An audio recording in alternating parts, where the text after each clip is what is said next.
everybody, and welcome to this joint event between the Financial Times and Headspring, which is the Financial Times' executive education arm. I'm Michael Skopinka. I'm a contributing editor at the Financial Times, and I'm the executive editor of Headspring. And to join us today to talk about the issues of leadership and leadership during the time of coronavirus, I'm delighted to welcome Polita Clark, who's an FT associate editor and columnist on the world of work, and Adam Kingle, who is a management educator and author. Welcome to all of you. Thank you very much for being here. While I'm talking to Polita and to Adam, please do send us your questions that you've got now, questions that occur to you while we're speaking. If you open up the little panel on your right, you should be able to see the facility for submitting your questions. So please do send them while we're talking. We'll come to them as we go through the talk. This is an event that's going to last 60 minutes, so thank you very much for being here. Polita and Adam, let me start with you, Polita, and I'll come to you, Adam. Polita, looking at this crisis so far, the most dramatic certainly in our lifetimes, what particular issues, is there one moment of political or business leadership, leaders and that moment that has stood out for you? Well, actually, if I think back, there is one moment, and it's happened right at the start of the pandemic, as far as Britain was concerned anyway, when news emerged that a hotel manager in Scotland by the name of Mark Johnson had sent a letter to all staff at the hotel saying that as a result of COVID, the hotel had to shut down and they all had to leave their accommodation. So in other words, they was instantly made not just homeless, not just jobless, but in some cases homeless. And, you know, this is part of a larger chain, Britannia Hotels. It was clearly the sort of letter that you could imagine might have been perhaps sent at another time and might have caused a bit of local alarm and a few bad headlines. But in this case, it caused extraordinary national headlines because overnight, obviously, the world had changed. And what it underlined for me was that this was going to be a moment when, as a business leader, you either understood how to behave and how to act, or you didn't. And at that moment, I happened to be reading the proofs of a book that was about to come out that was written by a banker who's now based in London, but was a senior banker in a private bank in Syria during the war. And he constantly said throughout that book that the one lesson that he stuck to was that you have to behave well in a crisis. You have to treat people well. And even if what you're doing seems to breach normal business guidelines and sensibilities, don't worry, just that is first and foremost what you must do. And I think that that was an early lesson in what not to do. But as we may talk about later, I mean, I think there are lots of companies that understood what to do. Okay, so lesson what not to do, which is an interesting start. We're going to come back to some of the positive leadership attributes and behavior. Adam, what are your thoughts about this? Any particular moment and any particular leader that stands out for you? Yeah, well, since Polita gave this example of hospitality, I'll stick in that sector. Maybe give an example of a good example of what someone did. And this comes from Jeremy King, who's the CEO of the restaurant and bar group Corbin and King. So those of you joining in London are familiar with some of their properties like the Wolseley on Piccadilly or Brasserie Zadel just off Piccadilly Circus. And he did a video to all of the customers that are on their mailing list, basically saying, you know, that this is going to hit the hospitality industry very hard, and that our group in particular is very wrapped up in its people and the experience you have seeing the same maitre d', the same bartenders, the same waiters at these properties, and included some of those. So you could see he had already, if you will, crowdsourced his 950 some employees to say, help me help you to be a solution to this. He put out this, and he basically was asking for customers to just buy a gift certificate for a feature meal. It was a very empathetic move. And then what followed only a week later was basically an announcement that this helped us enormously. You know, that this is going to give us so much more room, despite however long the furlough period would last. And then you had all these thank you messages from those same employees, and it humanized the issue, particularly in the hospitality sector, which, where London is going to be is being so hit so hard. And what I love too is that he didn't say, look, this is all about me. This wasn't, a Churchillian call to action just from the leader. He said this is all about our people, and employed his people to create a customer-centric solution. I thought it was really well done and very emotionally intelligent.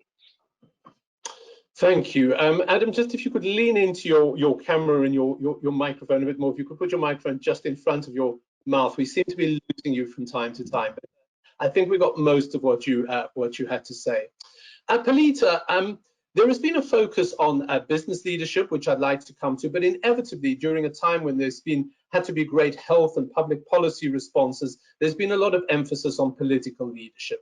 Tell us what you think about the political leadership you've seen around the world, because we've had a huge variety of political leadership responses from Donald Trump, Bolsonaro, Boris Johnson, Emmanuel Macron, Angela Merkel. Tell us what you think has happened on the political front. Well, I've written a few times, quite unintentionally, but it became unavoidable, really, for someone doing my job to ignore Jacinda Ardern, or as one headline writer described her on one of my columns, Saint Jacinda, who really early on, and I think still in this pandemic, has managed to burnish a reputation that was already extraordinarily glowing and high. And I do some, actually, as I wrote in this column, she must infuriate other political leaders, because she just seems to effortlessly communicate in a way that seems genuine, compassionate, caring, sensible. And of course, all of those qualities at a moment like this turned out to be precisely, I think, what people were wanting. She really did just outdo herself. She appeared very early on in what looked like a tracksuit, sitting on her couch, talking on Facebook to her constituents. She explained what was happening. Most importantly, she locked down early. She listened to scientists. She didn't dilly-dally. And I think, really, when you step back from the style of leadership, it's the actions that really count.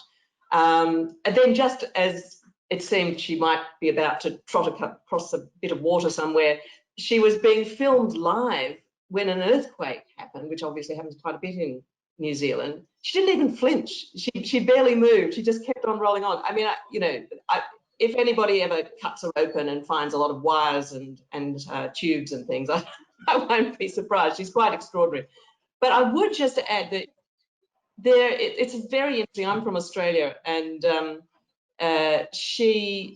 Jacinda was making huge headlines in Australia, where, of course, there was a Prime Minister, Scott Morrison, who before the pandemic was in terrible trouble. You remember with the bushfires, he went off on holiday to Hawaii, and he was seen as this terrible example of a leader who didn't understand, didn't care, didn't get on top of the fires.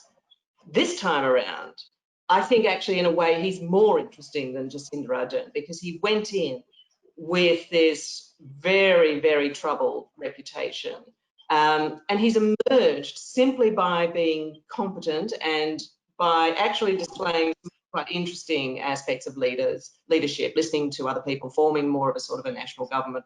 Anyway, he fundamentally managed to contain the virus very effectively, and has now emerged as not quite up there at Jacinda Ardern levels, but certainly with a vastly enhanced reputation.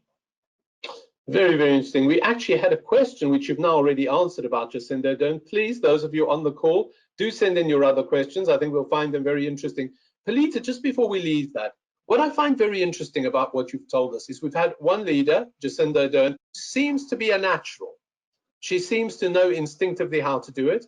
And another leader, Scott Morrison, who learned how to do it. And from what you're saying, both these things are possible.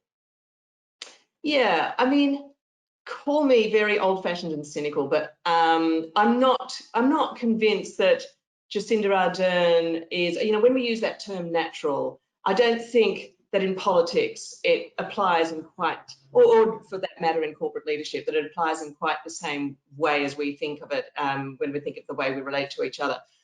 I think it's absolutely crucial for leaders to be able to project an air of naturalism and genuine authenticity.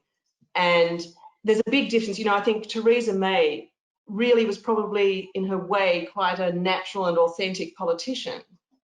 But she was unable to use that, or she was unable to convey that sense of authenticity in the way that she spoke and interacted with people. And there's another actually quite interesting leader down in the Antipodean areas was Julia Gillard, another excellent leader, actually a very genuine person, I discovered when I finally met her ages after she had left office. But actually, she was never able to convey that. And, I think it's unfortunate, but people like Tony Blair and others are just brilliant at conveying.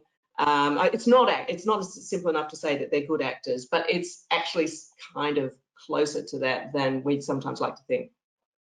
I'm going to come back to that question of authenticity. We've got some good questions coming in. Please do keep them coming. Adam, let me talk to you. Let me go back to the original question to Polita. I'd like to come back to authenticity after that. Any views on political leadership? What has struck you, both good and bad? Well, I think think about political leaders. In addition to Saint Jacinda, I've been really fascinated in looking at one particular person in her cabinet, and that's New Zealand's finance minister, Grant Robertson. Now, some time ago, he started making a rather a theme which is probably anathema to most of capitalist society, which is GDP growth really the ultimate goal?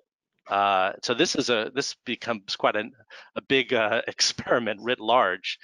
But even not only I think is he demonstrating that maybe there is a way forward here, but with COVID. Sorry, Adam, we've lost. He's now been talking. Let's look at is this any? Can you hear me? Is this any better? Yes, we can hear you now. You keep fading out, but yes, we can hear you now. Oh, I'm sorry. So he was talking about, let's look at KPIs such as mental health, child wellness, domestic and sexual abuse, and saying, why is it that even if our economy is healthy, even despite COVID, how are we addressing issues such as domestic violence, homelessness, child poverty? And basically, you're saying government is not valuing these things sufficiently, because if we were valuing these things sufficiently, we would be measuring them properly. And because we're not measuring them properly, nothing is properly being done. And I think particularly in COVID, what she's demonstrating is this honesty and authenticity to say, isn't it much more about the health and wellness of our society, particularly right now, versus just looking at, for example, GDP growth or market index progress, etc. And people are responding to that, I think, in an interesting way, and could even represent on a more ambitious level where we might be heading in terms of a sustainable future for capitalism. Yeah, I'm going to come back to that. That's a huge question. Polita, let's just come back to this question of authenticity that you raised, because it's such an interesting one. I'm reminded of a joke by Groucho Marx about sincerity, but I'm going to say it about authenticity. So I think it applies. To paraphrase Groucho Marx, he said, the key to success is authenticity. Fake that and you've got it made. Now, you've talked about people like Theresa May, Julia Gillard, actually very authentic leaders. They were unable to get that across. It's not just about authenticity, is it? It's also about the ability to communicate and about projecting an air of confidence. Yeah, exactly. It is. I think, oddly enough, Mike, I think we both share, because I used to sit very close to you at the FT, so I know that we both agree on the point I'm about to make here, that we don't like cliched language, and we have very firm views. You have much firmer views on various grammatical points, but I think we both, than I do, because you're more erudite than I am, but we both share a very solid loathing of cliches. And interestingly, I think when one looks at political and corporate leaders, the very, very good ones are just very rarely speak in a string of cliches. And that's because they're confident enough and they have thought through what they're doing and what they want to do and what their aims and purposes are well enough to be able to put everything into their own language. And on the other hand, I think, I'm afraid, perhaps I will. I think Julia Gillard was an example early in her premiership, in any case, of someone who was very uncomfortable and for very, I think for various obvious reasons, really, when she became leader. It was a very difficult time. Being a female leader, either in politics or in business in Australia, actually can be quite difficult. But nonetheless, she noticeably spoke in cliches, one after the other, and it was I think, people don't consciously understand that they are hearing cliches. They do understand that what they're hearing isn't quite right and isn't quite what they understand to be authentic. So that's just one small, but I think probably overlooked or under-recognized aspect of how leaders can and can't appear to be authentic in their style. Adam, what are your thoughts on that? Very difficult to project that authenticity, very difficult to project your personality unless, as Palita says, you're able to do it in a fresh and engaging way.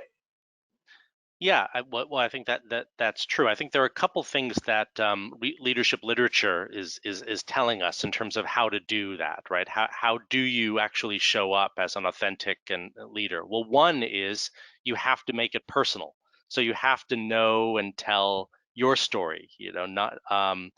I think that has to do with what are those elements in your background, in your passions that might be relevant for your context. But the second is, I think you have to demonstrate vulnerability, particularly now. I think that's incredibly important, is to admit, we don't have all the answers, that, for example, COVID is new, so we are learning. And I think those leaders that are maybe just saying,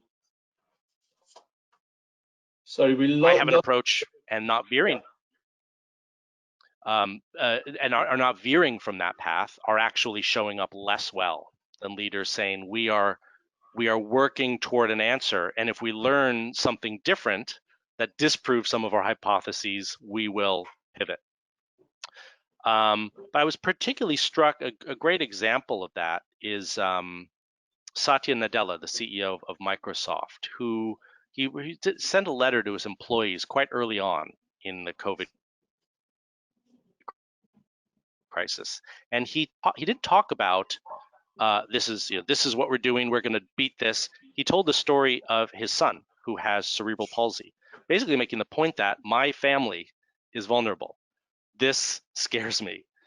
I appreciate that means you all are, in your ways and in your contexts, are scared.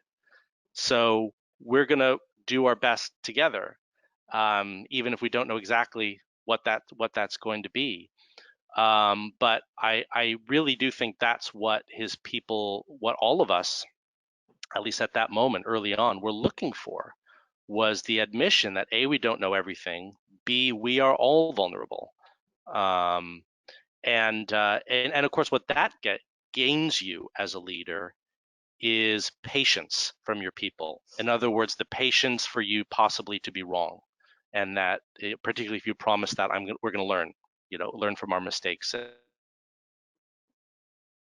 Okay, and move as the information tells us to. Right. Let me pick up this question of being able to show vulnerability, Palita, because one of the problems we seem to have, we live in a very, I'm staying with the political side of things now.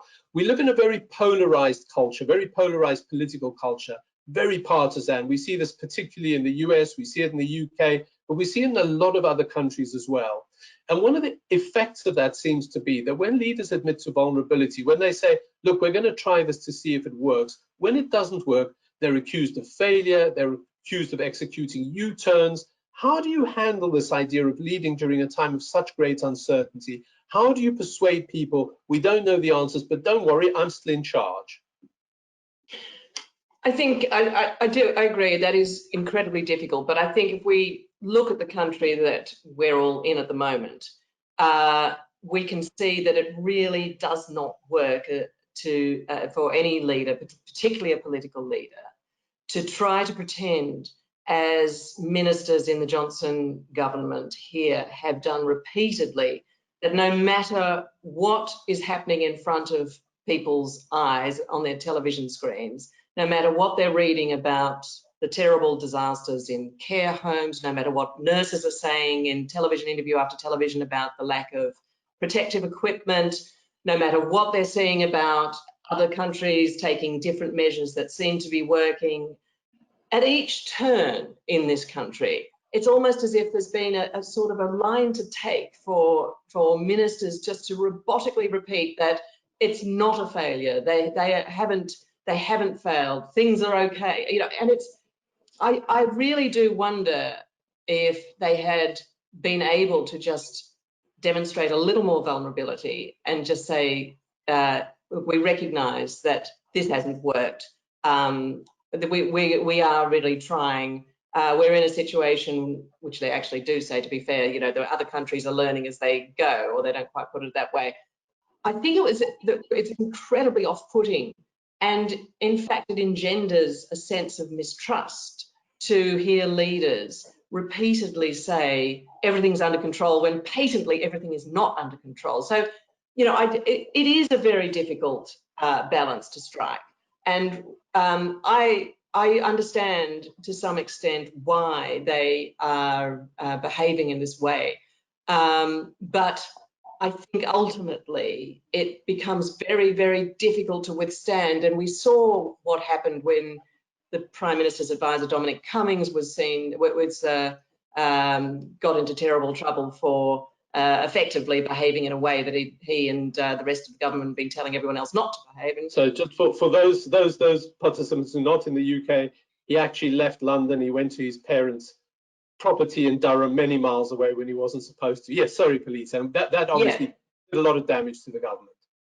It did a lot of damage, but you know, the one thing that struck me at the time was, I remember talking to people at work about this, and I said, oh, well, that's it, he's gone. He's gone. There's no way that this government can possibly keep this person in office, because it is so damaging to not just, you know, most importantly to the public health message that they're trying to convey, but also to the government itself. It just made the Prime Minister look so enfeebled that he had to keep this person, this man, this advisor on. You know, he couldn't risk losing him.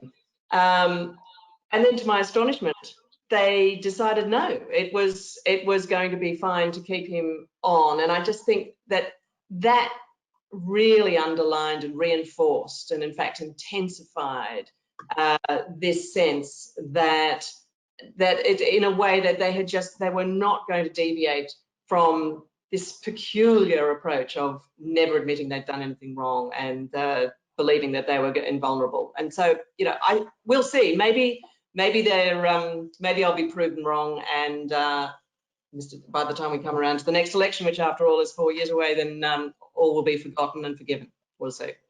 So let's come to that, Adam, because I'm reminded here of another Groucho Marx aphorism when he talked about people who say things which are clearly not true. He said they should say, who are you going to believe, me or the evidence of your own eyes? Adam, this is you, and we've got, I haven't just said, we've got some great questions coming in from the participants. Please do keep them coming. We'll come to them in a moment. But Adam, can we just pick up briefly Polita's point? How do you prepare people for the fact that you may not know everything, that you may not get it right? After all, you are the leader. You're there because you're supposed to know what you're doing.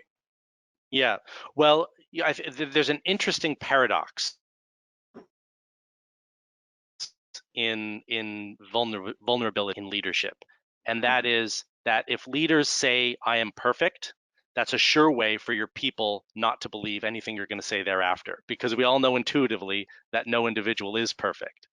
So the funny thing is that if you want people to believe that you're right more of the time than not, the first thing to do is to say, I am sometimes wrong.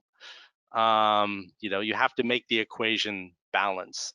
And that was, I think, going back to the example of Dominic Cummings, that was one of the biggest failures, right? Was not only that they kept him on, but that Boris Johnson defended him and even went so far as to say he actually didn't do anything wrong. Like technically he didn't violate the rule.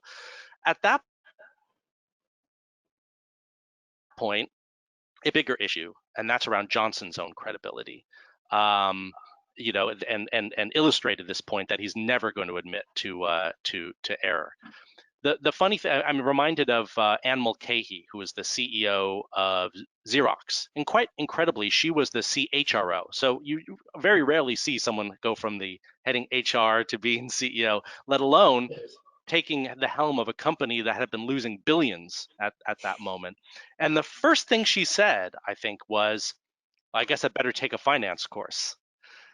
Basically saying what's probably in everyone's head right now, right? That this is, I have to develop some capabilities that I haven't had to use up until now. And I think, again, what that buys you is patience and buys you credibility. You know, I think what we seek from our leaders deep down, at least today in the emerging study of leadership, is curiosity, right? To say, well, what don't I know? And am I at least interested in figuring out some of those things versus, you know, what everyone knows to be the obvious lie, which is I'm some kind of a perfect person. This just demonstrates, as I said, the evolution of leadership, which is not about the perfect individual on the pedestal. Great. Pelita, I'd like to come to some aspects of business leadership now. I'm going to come in a second to the question of sustainability and sustainable capitalism and how we get out of this crisis. But before we do that, let's just talk about business leadership during this time, because no business leader really, I suppose, since the Second World War, in most developed countries certainly, has had to basically tell people, we really don't know what future this business has. I've got a lot of government support to keep you on the payroll to some extent for the moment, but I don't know what's going to happen after that. How do you deal with that? How do you basically persuade the people, your people, to carry on, to keep hoping, to keep on thinking there's a future?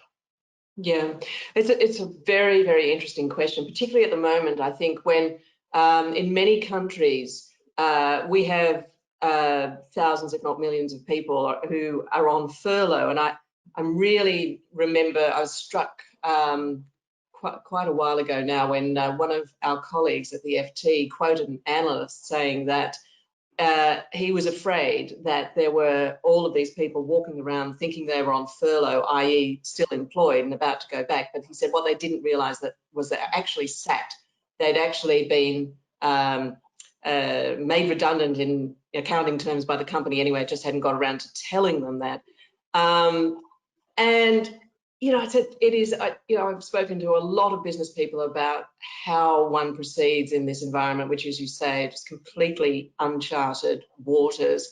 I mean, just before I go on, one thing I think companies should look to and leaders should look to is the example of IKEA and Bunzl and other companies that have decided to give back furlough money they discovered that they didn't need. And you know, that to me was so unexpected and so striking and such so manifestly the right thing to do. I think that if you are in that fortunate position as a company where you can do that, clearly that you should do that. I mean, one hesitates to even imagine how many companies are not doing that, having found themselves in slightly better circumstances than they envisaged.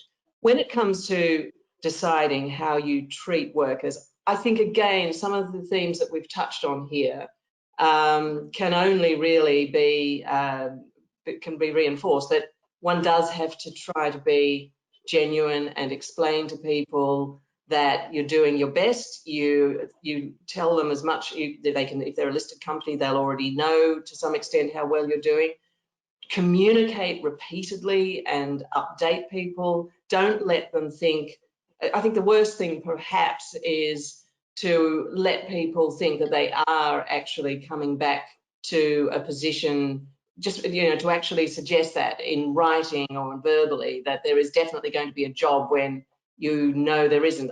You know, I understand why companies might think that's sensible, but I really don't think it is. Okay, Adam, could you address this question of how you talk to your workers? And as I say, let's leave the sustainability issue for now, because I'd like to come to that next. What do you tell your people? Yeah, well. Certainly, I think radical honesty is the name of the game, right? Because almost worse than not telling them the truth is to spin. Particularly when you think about, for example, like when we go to an airport. Remember those days when we used to go to airports and get on planes? I write a column called Frequent Flyer. I remember that. Yeah. Right. Yeah. And you get there and you're told that your plane is delayed or canceled. Now, what's interesting is we're not so much angry at the fact of that happening, though we're legitimately angry. We're more angry at the fact that usually we're not told why, right? Because if I'm told, your plane is going to be delayed for an hour because we have to fix the toilets, I'm pretty sanguine about that, right? If it's a long flight, I don't want to get on that plane until you fix the bathroom. Or, we need to fix the engine. Okay, well then, no problem. I will sit patiently until you fix the engine. But you have to go that extra step and say why. So funny enough, in terms of, being honest with people in terms of furlough and saying, this could go a couple of different ways,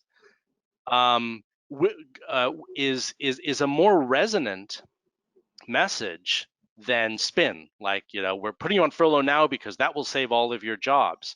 We hope that will be the case, but this could go a couple of different ways. Okay. Just like at the airport, respond to that better. Okay, let's come to this question of sustainability now, and then I'm going to come to the participants' questions because we've got some really, really great ones. Palita, you've written about environmental issues and how they relate to business for many years. There was a sense that we would use this crisis to build a greener, more sustainable future. And yet, looking at the FT today, we see traffic levels rising to basically pre-COVID levels because people are avoiding public transport. We also see a tremendous building program for coal-fired power stations in China. Isn't there a real danger that we're actually going to come out of this crisis in sustainability terms where we were, or perhaps in a worse position? Yeah, there's a huge danger. And if we look back to the last crisis, the global financial crisis in 2008, that's exactly what happened. Countries, particularly China, in an effort to restart their economies, just said whatever it takes, and we'll burn as much coal and gas, and oil, and fossil fuels in general to get things restarted. And that's exactly what happened. And we saw global carbon emissions rocket. And that's why we're in a situation we're in today, when the chances of meeting the goals of the Paris Climate Change Agreement are diminishing at a rapid rate. Now, what this pandemic has, the one thing I would say about this pandemic is that it comes nearly 10 years after that crisis, during which time a lot has changed. First and foremost, I suppose, and the most obvious manifestation of that change is that just as we've seen a tipping point with the Black Lives Matter movement very recently, there was before that, I would say, a tipping point in public concern and attitudes towards climate change action. That manifested itself not just with Greta Thunberg, but all of the millions of students and people who came out onto the streets and said we care. And we saw that just all over the largely Western world, but China and other countries where these movements are not so evident. I think there's a lot of, we can believe that there was a lot of similar sorts of attitudes were there as well, but not so manifest. So there was that, but more importantly, I think the actual cost of building greener infrastructure, whether it's a wind-powered electricity generator or solar-powered or biofuels, or all of these technologies, the costs came down quite dramatically, and they were not necessarily, they started to be seen, or they actually started to generate jobs. So, in other words, I think when we look back at that last financial crisis in 2008, in fact, it's been calculated that only $1 in every $6 that was spent on stimulating recovery plans and infrastructure, only $1 in every 6 went on green infrastructure, and it clearly wasn't enough. This time around, I think, if I'm feeling hopeful, I like to think that governments are under a huge amount more public pressure from voters, and we've already seen a number, and particularly in the EU, announce that their recovery plans are going to have a Green Deal at the centre of them. We'll see how that pans out, but nonetheless, we've seen other governments, even in the UK, which of course was one of the first to legislate for a net zero target by 2050. In other words, virtually no emissions by 2050. Here again, there's enormous public pressure to make sure that the recovery is green, and we have not just cycle paths and wider footpaths, but measures are brought in to encourage people to buy more electric cars and to use less oil and to use less greener electricity. All of this just didn't exist in the same way, I would argue, a decade ago. Now, the big question, as you rightly raise, is about China, by far the world's largest emitter. And in a sense, you know, that again, I think is interesting. We've seen governments do what they never spoke about doing in the past. For example, introduce carbon border levies or taxes that essentially act as a way to discourage big exporters like China from ignoring climate action by effectively saying we're going to make your goods more expensive if they're imported into our country, and because we're doing more on climate change and it's not fair to our industry and you have to follow suit. Now, we're nowhere near that, but again, just the fact that these ideas are being spoken about, I think, is a big shift. Okay, briefly, Adam, because I then do want to come to the participants' questions, which are great. Yes or no, more sustainable future after this or not? Yes, and I'm optimistic because there's also more market pressure. So in other words, greater pressure from the analyst community, from pension funds, from university endowments to have look for more sustainable investments. It used to be a trade-off. If we're going to go that route, we're going to be punished by the market. But actually, it's flipping the other way. And those two can work in concert. So if you look at the largest pension plan in the UK, I think, which is the USS, the Ethical Equity Investment Fund performed exponentially better than either the Global Equity Fund or the UK Equity Fund. So that's starting to tell us that we're achieving synergies with sustainable capitalism. Okay, now let's come to the participants' questions. As I say, some really great ones. So let me start with this one, to both you, Pelita, and you, Adam. Would you agree that in a scenario of global crisis, leaders need to be much more assertive than they usually are? This is no time for consensus building. What do you think of that, Pelita? I'm afraid I don't agree with that. And the reason I don't is because I look at leaders, let's say a political leader like Scott Morrison, who I mentioned earlier in Australia. One thing he did very early on was he decided that, unlike the bushfire crisis, with this crisis, he wasn't going to try to centralise all decision-making in Canberra, in the national capital. He was going to ask the state leaders, premiers as they're known, to come in and work with him. Now, you know, that of course had the effect of sharing any blame and problems that might emerge in the future, but it was also really very much what people wanted, I think, at the time. There was a sense that they didn't want this assertive, my road or the high road type of leadership. And I think that's probably still the case. And I think if we look around the world and we see people like Mr. Bolsonaro in Brazil, Mr. Trump in the US, not really Mr. Johnson actually here, but you know, that's an example of the sort of leadership that I don't think is going down especially well in their own countries and certainly not outside them. Adam?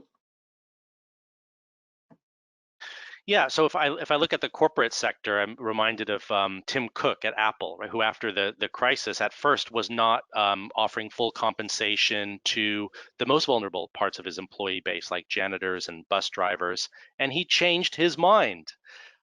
If he hadn't done that, then the pressure I think that he would be getting, not just from his employees, but from the investment community, from consumers, would be huge. Now, I hope that also he would just have a human reason to do that. But I think it demonstrates, you know, another example of to say, look, it's not just, you know, this infallibility, it's my way or the highway, but listening to his people. The reason that Tim pivoted in that instance is because he listened to some feedback. I don't think, we all tell our people at mid-level in our company, lower level in our company, you have to be really great about accepting and thinking about and adjusting to feedback. Well, that applies to CEOs too, right? All of a sudden, the concept of responding to feedback disappears once you're at the very top of the pyramid. Is nonsense. All right, let's move on to the next one. I'm going to put this to you first, Palita, for reasons that you'll quickly understand. The question: to what extent are leaders responsible for the public's morale? Because clearly the press does a great job at undermining it. Well, it's an interesting one, that one, because actually if you look at a number of polls, the standing of journalists and the media in some of them does appear to have taken quite a tumble. It's a point that many people in government are fond of making in this country and others. You know, I guess I think that I'm quite long in the tooth. I've been around for quite a while. This is not a new accusation against journalists, and I think all I would say is I'd suggest actually that people look at a story that we have been covering for a long time in the FT now. It's about a German payments company called Wirecard.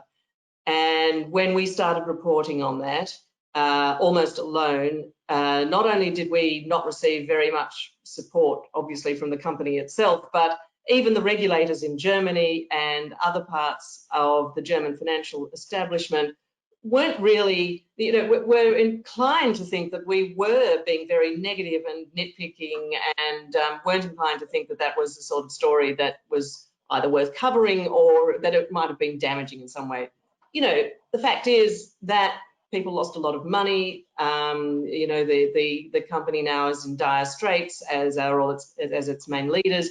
You know, that's, I think, an example of why we just believe that it is our role and, in fact, our duty, really, to report on matters as objectively and as we see them, as to the extent that we can. Adam, from the outside, and the Wirecard coverage that the FT did, if you haven't looked at it, and I know you are FT subscribers or wannabe FT subscribers, a very good reason for reading the Financial Times is to look at the reporting that we did on Wirecard under huge pressure and often intimidation, but has been fully vindicated, it seems. We'll have to wait and see what the outcome of court cases is, but certainly we were pointing to a problem that was there. Adam, as an outsider to the press, how do you view this? Should the press be cheerleaders for leadership, or should they be basically scrutinizing leadership, or should they be, as the questioner suggests, are they in fact undermining morale? I certainly think the scrutiny is the greater role. Look, but you know, I certainly think offer praise where praise is due, and offer criticism where it is required. You know, the press isn't called the fourth estate for nothing, right? It has a critical role to play in society in terms of revealing truths that other sectors and powers aren't necessarily revealing to us. We would be much poorer society if we relegated the press to the role of mouthpiece. Okay, now a real cracker of a question. Palita, I'll start with you. Do you think when a crisis strikes, the questioner asks, it may be best for you as a leader to say we need a crisis specialist as a stand-in, admitting that you're not the person to take the company or the country through the crisis? What do you think of the idea of saying, come at the hour, come at the right man or woman? You mean bring in someone entirely, sack yourself, yeah, and bring somebody from inside, elsewhere in the organization, perhaps saying, listen, we need somebody who is actually best placed to deal with a crisis. You can think of Winston Churchill at the start of World War II, for example. Is this we need to be thinking about in a crisis as serious as this one? Well, I think to some extent, yes.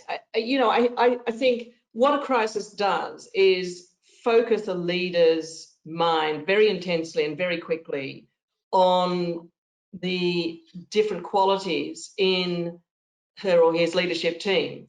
And you are forced, of course, to think who can actually do this, who's actually going to get this done. And you do see, we've seen in companies, we've seen in governments, that all manner of people are suddenly switched into different roles because, and this happens in wars all the time. This is a kind of a gunless war in many ways. And we're seeing that happen. I guess, I think of many examples inside my own company, and other chief executives I've spoken to talk constantly about how they've had to do in 2 weeks what they would normally do in 2 months or even a year, and they've dragged people in.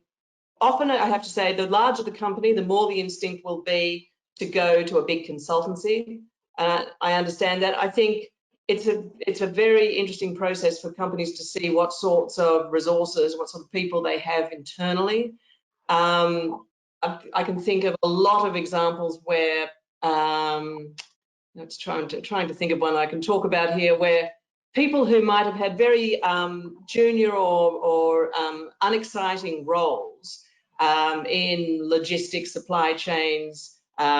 Sometimes a very obvious one actually is that in many companies, IT has not been seen as the most thrilling and exciting function. Well, all of a sudden, if you're a company that has ignored investment or ignored your chief technologies officers in treaties to please do something about the inability of the company to sell properly online or promote itself online, these sorts of things I think are really the playing field is being sorted very quickly. So yes, I do think that I would agree that you do have to think about bringing in people, not necessarily from outside. In fact, ideally not from outside. If you've got the capability internally, that's far better. But ultimately, yes, I mean, these are times that always inevitably do call for as much expertise as possible. Adam, crisis leader for the moment? Well, yeah, I'm going to do a very boy thing and quote The Godfather. I remember Michael Corleone telling Tom Hagen, "You're not a wartime consigliere." And so, yes, I think having the right advisors, for one, based on different contexts is important. Now, one reason leadership is hard, however, is that today we expect our leaders to adapt to their context, and our best leaders are those who are able to, are not just those for a crisis, not just those for a turnaround, but also for those who are, when times are good. You ideally want all of that wrapped up in the same person. And admittedly, those people are rare, but that's why there's always a role for leadership development in our society and in our economy. But we shouldn't automatically assume that a crisis requires a new leader, because things are changing so quickly. Even put COVID aside, I think I read recently that a third of all companies in the top quintile of their industry will lose that position in the next 5 years. So clearly, we need adaptable leaders much more than we need stay the course, one style, the leader only fit for one context. Thanks, Adam. Right, next question, another interesting one. This comes from South Africa, which is where I grew up. The question is, here in South Africa, we have a strong leader, Cyril Ramaphosa, but he's had to deal with a dysfunctional political party and a largely disobedient population. Now let's broaden this from South Africa. How do you deal with a crisis when you have to operate in a dysfunctional organization or in a dysfunctional context? Any thoughts on that, Pelita? Yeah, I mean, I think South Africa has been, I'm not to dwell on it too much, but it has been a very interesting country in this crisis because their lockdown was so severe, not only very early, but very severe. I mean, people had to stay in their homes. They couldn't leave. I mean, we all could actually in most countries in Europe. We had to get a bit of paper and whatnot, but we could actually, but we could leave. But you weren't even allowed to drink or smoke. I mean, they banned the sale of tobacco, I think banned there must have been the sale of cigarettes in shops. Anyway. And I must say I was quite baffled by that, and speaking to South African business people, as I did a bit at the time, I spoke to the chief executive of a very large company down there whose parents lived just up the road, And he, even though he had enormous resources at his disposal, was struggling and really worrying about whether he was doing the right thing to keep them fed and well cared for, even someone in his position. So, you know, it makes you wonder how the rest of the country was doing. So, you know, I think probably, you know, it is in these sorts of environments, I guess. I come back to this banker in the Syrian war who wrote about his experience in the Syrian war. I hadn't thought about this before this crisis, but it is very evident that in these moments of extreme volatility and uncertainty and dysfunction, if you keep on not just doing the right thing, but actually also looking out for competitive advantage, trying to think constantly about not just surviving, but how you're going to survive in a better position than you went in, and a better position compared with your rivals. And that's something that this bank in particular was able to do. And I've seen successful companies in this crisis have actually not lost sight of their fundamental rationale. And I think that is something quite difficult to do, but quite important to do. Adam, if you can broaden it out from South Africa, I don't expect you to be expert, unless of course you are. How does one operate in a dysfunctional environment?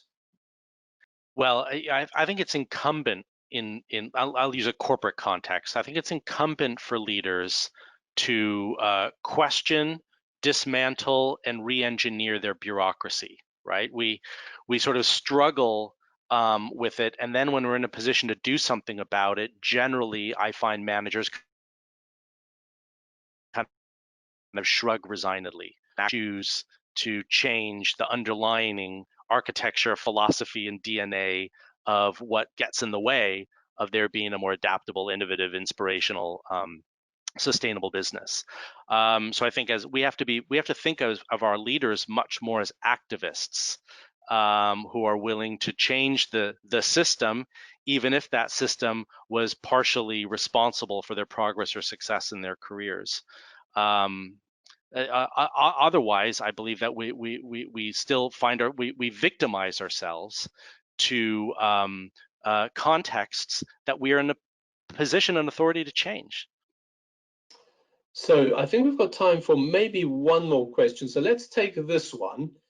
This is a question about the politics of dealing with COVID-19. And the question is, how much should governments suggest to people how to behave, and how much should they enforce behavior? In other words, what should the balance be between Boris Johnson saying to people, use your common sense, and governments saying, if you go outside, you'll be fined €1,000?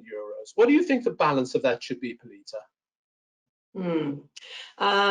Well, you know, again, I think like everybody, I've been to some extent learning as I go along in this. I think when we look back, we will be quite struck by the way in which we didn't, or some members of this government, I hope, will be struck by the way that they didn't actually understand or predict how people would behave.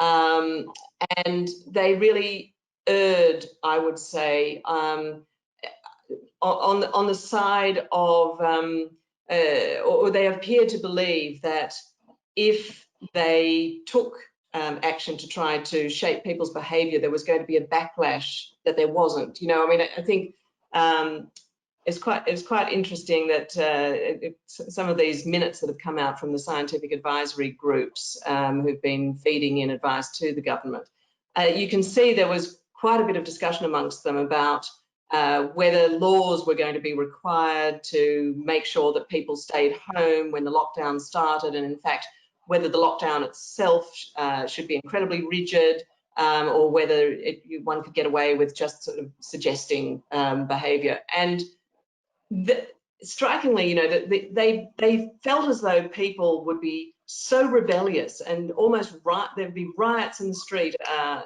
think that's exaggerating, but you know, they believed that people's behaviour was going to in fact be the opposite of what it was. People, they didn't understand that people were very, very afraid, and that's been and were going to regulate their own behaviour no matter what the government said. It didn't, they were going to go out and buy their own masks. They were going to stay away from any shops. They were going to hole up in their homes and not go out. And even now, when they're being encouraged to get back out and shop, I don't know if there are exceptions to this, but, in my area anyway, the shopping streets are empty despite the exhortations actually of government, of ministers now to say, it's okay, get out there.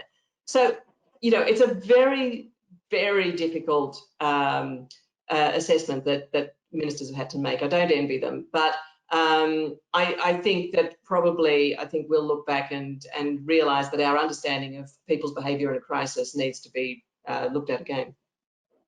Adam, what are your thoughts on that? I do take Pelita's point about shopping. On the other hand, one thing I've noticed in London is young people have realized that people under 50 are not at risk particularly of dying of this disease, and they seem to have thrown caution to the winds. I see them gathering in large groups, not really paying much attention to social distancing or mask wearing or the like. What do you think the balance should be between the government saying, look, this is what is a sensible thing to do, or this is what you have to do? Yeah, well, it's always very difficult to govern behavior, but one way that I find, in looking at the leadership literature to do that is to be clear, first of all, so don't be wishy-washy. Don't say, well, you could do this or do whatever you like, and then expect that you're going to get any kind of consistent, behavioral norms. But two, you have to role model it, right? So, what we see is a lack of clarity and lack of role modeling, for example, in the US, where you have the health authorities saying wear a mask. Donald Trump saying I'm never going to wear a mask. It's up to each person. So of course that there's no way you're gonna get sort of mass adoption of masks because you made it unclear and you're not role modeling what you probably would expect or need people to do. So I think it goes back to the point too of once Boris Johnson defended Dominic Cummings, I actually saw visibly more people on the street, more people not observing social distancing because we had a lack of role modeling, right? So we thought then it made people question whether the advice had any authority, because if it doesn't matter to these people, then clearly either they're lying. Yeah, why should it matter to me?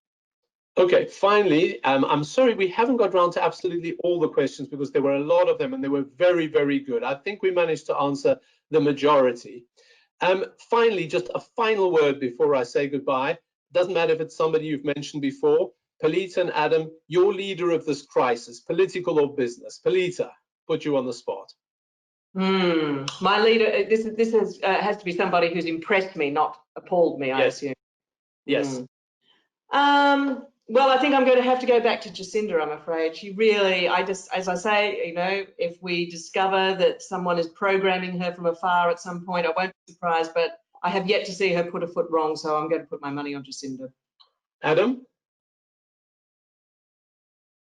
Yeah, well, I certainly have to put a big vote for New Zealand and Grant Robertson, her finance minister. I'd also say people like Tim Cook at Apple and Mark Cuban, the owner of the Dallas Mavericks basketball team, who are saying, this is the moment to look after my most vulnerable people, not about defending or looking after the wealthiest, the most secure. Because that is the leadership that our environment requires of us today. Thank you very much, Adam. Well, thank you very much, Pelita and Adam. Thank you to all of you. We very much hope you've enjoyed this event, that you found it valuable. Please do answer our survey, which you can find on SurveyMonkey. You'll see it on the screen. Please do answer it. And those of you who are FT subscribers, do carry on reading. We really do our best to try and give you the absolute truth. Those of you who aren't, or those of you who are lapsed, watch out for the offers for FT subscription. We hope you enjoy the rest of your day wherever you are. Thank you very much for being here with us. Thanks and goodbye.